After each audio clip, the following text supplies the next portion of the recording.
Final blow. Boom. Rubi manufacture some of the best manual tile cutters on the market. But how do you know which one of the selections are best for you? In this video, I'm going to run through the TX range of tile cutters and I'm going to run through the TS range of tile cutters. Let's get into it. Choosing the right manual tile cutter for your project is really important. Here in front of me, I've got the TS40. Let's ignore the fact that it's a small tile cutter. I do have the 600 as well, but it's not here with me. This cutter is a beast. It's got a breaker handle at the top, which is how you snap your tiles, and it's got two scribe rails on it with a normal scribe rule. All of the Rubis are exactly the same in that sense. The reason why this tile cutter is so good is even if you're working with 600 by 300 tiles, you're in a small bathroom, you don't have much space, this little tile cutter is going to fit on that bathroom floor and you can run all of the short widths with your 600 by 300 tile landscape and will see you out until you need to scribe your tiles into the ceiling or into the floor. If you're working on a little kitchen splashback or something like that, once again, it can go on the kitchen worktop.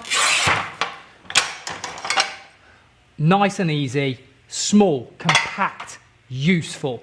Downsides, when you start working with bigger tiles, even with the TS600, this becomes quite difficult because you've only got one point of contact when it comes to breaking the tile. If the tile's not quite breaking, you have to start turning the tile around, tweaking it. It can become a little bit time consuming. I would say if you're wanting to take things a little bit more seriously, start looking at the TX range. And when I say TX range, I mean TX Max.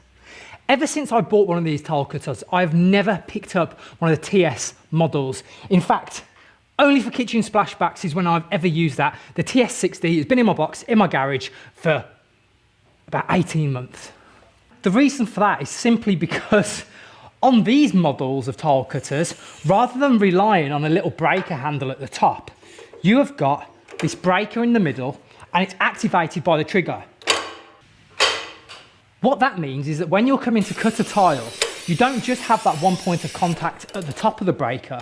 You can have a point of contact throughout the whole tile. Meaning that you're not having to move the tile around to try and tweak it and break it. The breaker is on the rail and you've got full control over it. You simply press the trigger to engage your scribe wheel.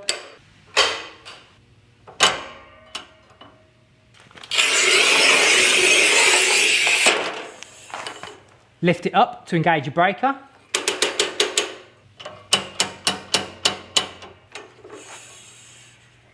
Push down. Hear the crunch. Final blow. Boom. I don't know about you, but apart from kitchen splashbacks, if I was going to splash out on a tile cutter, it would be the TX Max range. And that's just simply because there's way more versatility there, depending on what type of tiles you're wanting to work with. The TX Max is never going to let you down on any of your tiling projects. Whereas the TS60, 40, whatever, you're a little bit restricted. It's not quite as powerful and versatile. And that's just my opinion. Let me know what you think. What tile cutters are you using? I hope you've enjoyed the video. I'll see you on the next one.